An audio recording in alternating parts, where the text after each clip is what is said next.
poco más corto, dado que ya hicimos la introducción en la regresión lineal. Recordemos entonces que en la regresión logística lo que pretendemos es tratar de modelar, en este caso, una variable que es de tipo cualitativa, ¿sí? Para poder obtener los coeficientes de regresión, tal cual lo veníamos mencionando en la regresión logística, en este caso los beta, coeficientes de regresión, entonces la regresión logística se basa en un método que se llama el método de máxima verosimilitud, ¿sí? Un método matemático que nos permite obtener estos beta que no van a ser interpretados de la misma forma que los beta obtenidos en el modelo de regresión logística, que en el modelo de regresión lineal, perdón.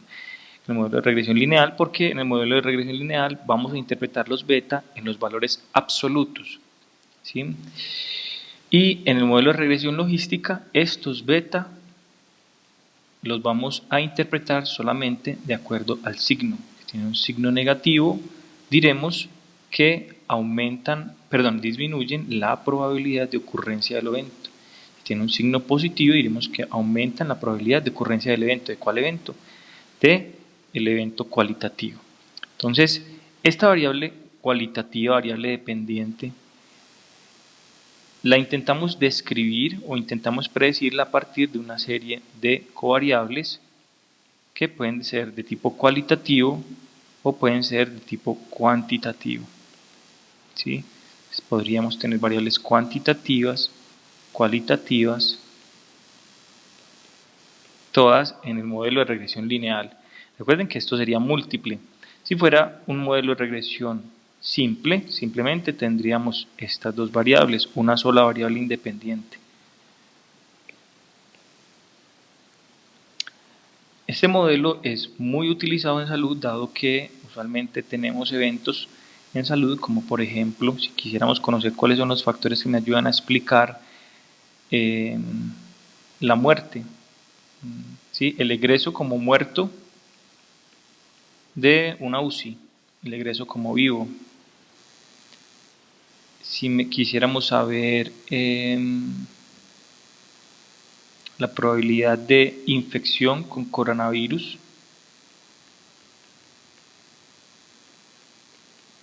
entonces esto es positivo, o probabilidad de que no se infecte con coronavirus.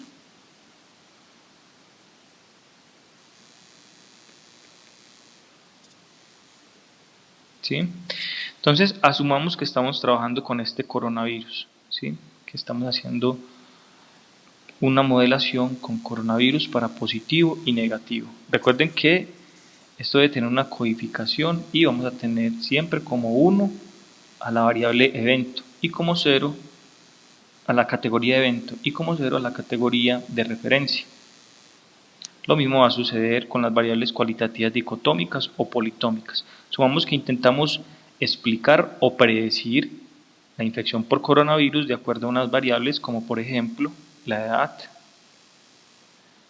cualitativa como por ejemplo tener más de una comorbilidad, la cual va a ser dividida entre sí tener más de una comorbilidad y no tenerla. En la base de datos, ¿cómo va a estar codificado? Uno va a ser sí y no va a ser 0, ¿sí? A ver, ¿por qué otra característica pudiéramos tratar de explicar ese COVID? A través de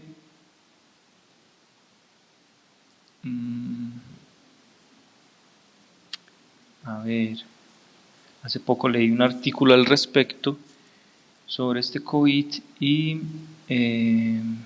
digamos si es un empleado del área de la salud, mencionaban allí personal del área de la salud que estuviera infectado o no estuviera infectado, digamos que sea médico, ¿cierto? Médico, donde vamos a tener sí y vamos a tener no. Nuevamente asumiendo que el hecho de estar en contacto con los pacientes es un riesgo para estar infectado. ¿Sí? Muy bien. Digamos que se mide el dímero D. Dímero D. como cuantitativo, ¿sí? Entonces para ello se va a generar al final, después de que corramos esa regresión, vamos a poder modelar la probabilidad de que y sea igual a 1, ¿sí? En este caso y, es decir, la positividad para COVID será igual a 1 sobre 1 más el exponencial de menos beta sub 0 más beta sub 1 x1 más beta sub 2 x2 más beta sub 3 x3 más beta sub 4 x4. ¿Sí? Este sería el modelo, pero recuerden, de acuerdo a lo que obtengamos de nuestras muestras, este signo podría ser negativo, este podría ser negativo, negativo, negativo. Eso es simplemente la modelación matemática, pero después obtendremos realmente los valores o el sentido que nos da esa relación a través de lo que arroje el modelo, ¿sí? Entonces, el modelo de regresión logística, recuerden que también vamos a tener los dos propósitos, el fin explicativo y el fin predictivo. En el explicativo, entonces, vamos a seleccionar un conjunto de variables de acuerdo a sus características o a la relación que dio al valor de P a nivel bivariado, sus características estadísticas, ¿cierto? Si tienen, por ejemplo, valor de significancia por debajo de 0.25, podríamos incluir algunos a ver cómo es el comportamiento, o de hecho si tenemos muchas variables que estén por debajo de 0,05, incluimos nada más esas. También podemos incluir entonces factores de confusión, ¿sí? Y otras, y covariables a nivel de significancia biológica o clínica.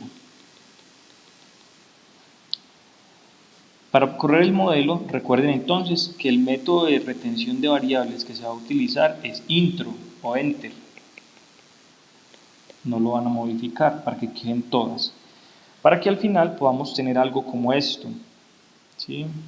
Vamos a tener un modelo que me va a comparar, bueno, este acá no,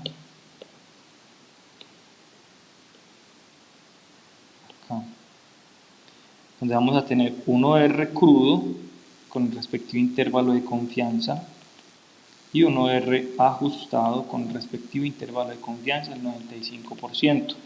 Recuerden que acá no nos interesa probar la bondad de ajuste, no nos interesa no nos interesan los valores de P, ¿sí? Acá queremos saber cómo es el ajuste, cómo es que se comportan estas variables independientes en la predicción de Y. En este caso vamos a hacer el ejemplo con COVID. Entonces decíamos que teníamos la edad, tenemos ¿cuál era el otro que dijimos? Tener más de una comorbilidad, y esta estaba como sí y estaba como no. El hecho de ser médico estaba como sí y estaba como no. Y tenemos dímero D. ¿Sí?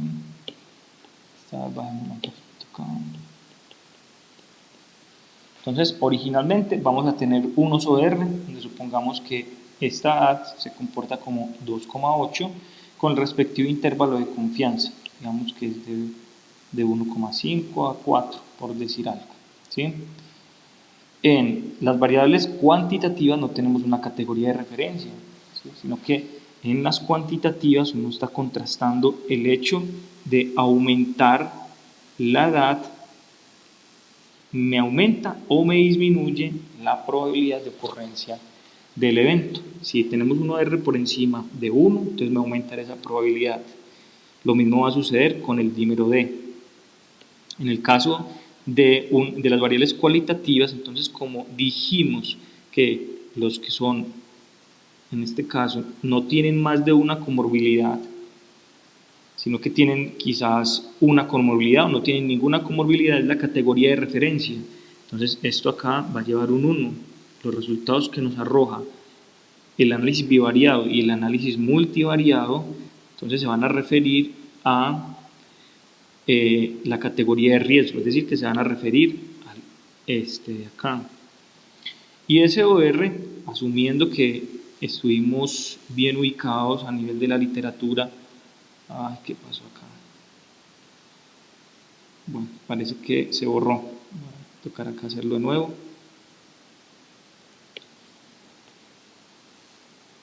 Bueno, esto es algo que estoy experimentando, entonces quizás lo voy a hacer acá rapidito. Entonces acá tenemos OR, intervalo de confianza 95, OR, intervalo de confianza 95, y tenemos que este es el ajustado y que este es el crudo. Y acá estamos con más de una comorbilidad. Tenemos sí, tenemos no, tenemos el hecho de ser médico, sí y no. Y acá tenemos el dímero D, no voy a anotar la edad para que lo hagamos acá rápido. Comorbilidad. Entonces esta es la de referencia y esto es 1, y acá intervalo de confianza también llevará un guión, porque no, el modelo nos va a hablar de los de no tener más de una comorbilidad, sino que nos va a hablar de los que sí tienen más de una comorbilidad. De manera tal que esto nos podría dar, por ejemplo, 4,9, digamos que de 2,8 a 7,1, por decir algo. Y nos dice que es un factor de riesgo. Lo mismo va a suceder con este va a ser igual a 1, acá no vamos a tener nada. Y acá arriba, entonces, nos va a decir que esto es, digamos, de 3, no sé, de 1,2 a 5. Y el dímero D no va a tener entonces categoría de referencia. Y asumamos que a medida que aumenta el dímero D, entonces se va a aumentar la probabilidad de ocurrencia del evento, y digamos que esto es de 1,08 y que esto no es significativo, de 0,7 a 2,9. ¿Sí? Luego se va a correr el modelo multivariado. Este es el multivariado. Recuerden que este de acá se hace a través de regresiones simples o a través de las técnicas de pruebas de hipótesis tradicional, como por ejemplo el chi cuadrado en este caso, chi cuadrado, lo mismo en este caso, chi cuadrado, pero podría hacerse también a través de una regresión simple para cada uno de ellos, ¿sí? Para este solito, para este solito, para este solito. Luego corremos el modelo multivariado, es decir, ajustado por todas estas, y verificamos cómo se comporta el OR. Entonces, en este caso, digamos que en el ajustado, esto se siguió comportando como un efecto, un factor de riesgo. Digamos que esto rebajó 1,9 y no sé, 5,3. Acá vamos a tener un 1 también, y esto, ¿por qué? Porque al programa nosotros le vamos a indicar que esta categoría es la de referencia, recuerden eso, ¿sí? Entonces nos va a hablar es de la de arriba. Bien, asumamos que en el siguiente no siguió siendo un factor de riesgo, sino que pasó a ser un factor protector, o que sí, continuó siendo un factor de riesgo, digamos que pasó a ser 2,2 y empezó ya en 0,8 a 3,1. Entonces perdió la significancia. Acá tendríamos un 1 y tendríamos este. Asumamos que este, que estaba en 1,08, ya pasó a ser 0,9 y se volvió un factor protector. Y digamos que está entre 0,6 y 1,3. ¿sí? Entonces primero vamos a hacer la interpretación de cada una de las medidas, donde vamos a decir que en el análisis crudo, el hecho de presentar más de una comorbilidad, entonces me aumenta la probabilidad de ocurrencia de COVID. Sí, con un OR de 4,9, y ya sabemos hacer la interpretación de ese 4,9.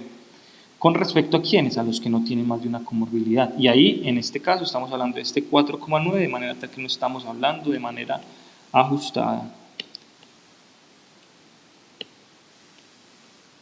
Bien, en este caso de ser médico también entonces se comportó como un factor de riesgo, y el dímero D, a medida que aumenta, el dímero D aumenta, entonces la probabilidad de ocurrencia de COVID. ¿Qué sucede en el caso del modelo ajustado? Entonces vamos a contrastar lo que hallamos en el crudo para más de una comorbilidad con respecto a lo que hallamos en el ajustado. Entonces lo primero que vemos es que en el crudo se estaba presentando una sobreestimación de la medida de impacto. Acá nos estaba diciendo que era de 4,9 y acá de 3,2. Entonces nos hizo un ajuste, nos volvió más conservadora esa asociación, esa medida de impacto, aunque continúa siendo significativo. Y me aumenta, decimos que aumenta la probabilidad de ocurrencia de COVID. En el segundo caso, entonces continúa siendo un factor de riesgo, aumentando esa probabilidad de ocurrencia. Y acá también continúa, aunque se disminuye esa fuerza de asociación y deja de ser significativo, lo cual no quiere decir que no lo vayamos a interpretar, también lo interpretamos. Y el dímero D pasa de ser un factor de riesgo a ser un factor supuestamente protector. Entonces ahora es muy sencillo correr la estadística de un modelo descriptivo, que también se conoce como modelos explicativos, ¿sí? Un modelo explicativo también conocido como un modelo descriptivo. Es sencillo, como lo pueden ver, ya sabemos hacerlo a nivel bivariado y luego correr el modelo multivariado. Ya lo que hay que hacer es interpretar a la luz de la relación que existe, por ejemplo, entre el hecho de incrementar el dímero D y las comorbilidades, o de tener un dímero D aumentado y las comorbilidades al tiempo, ¿por qué sucede este cambio?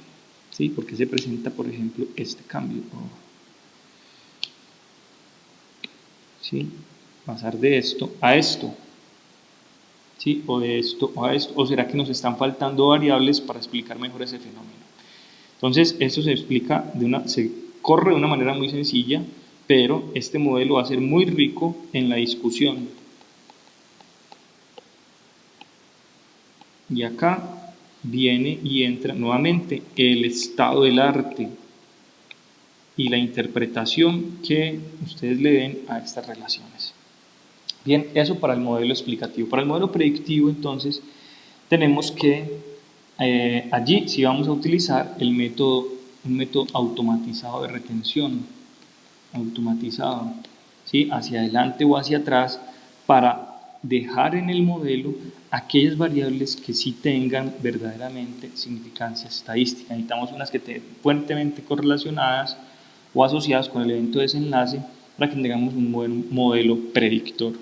Entonces, en el modelo predictivo lo único que vamos a calcular o vamos a necesitar es obtener los beta, los valores de P, sé que allí les dije que el igual también con el error estándar, pero lo principal son los beta con el valor de P, ¿sí?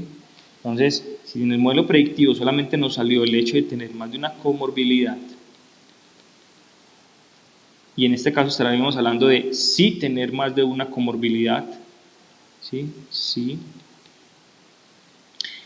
La edad y dímero D, entonces vamos a tener unos beta que van a ser leídos a la luz de los signos, donde nos van a arrojar, entonces nos van a indicar que esto aumenta la probabilidad de ocurrencia del evento. Deseamos que estos P de acá entonces todos sean menor a 0,05.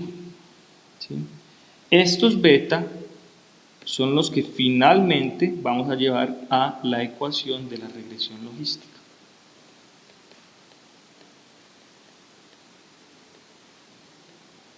¿Sí?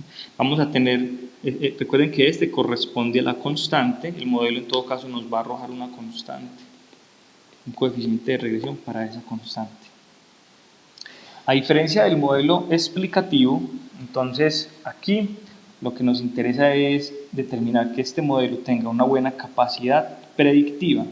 Recuerden que al final evaluamos esa capacidad predictiva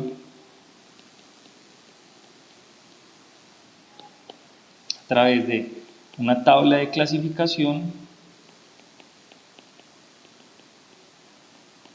que nos habla de la sensibilidad del modelo y de la especificidad, que obviamente entre más alto, mucho mejor ambas, más se acerque al 100% o a 1, mucho mejor, y a través de la curva ROC, la cual nos arroja un área bajo la curva que deseamos que se acerque también a 100%. Decimos que es una curva adecuada o buena cuando está superior al 70%. ¿Sí? Muy bien, ese sería como el resumen, ya lo que es hacer el corrido de los modelos en SPSS es muy sencillo.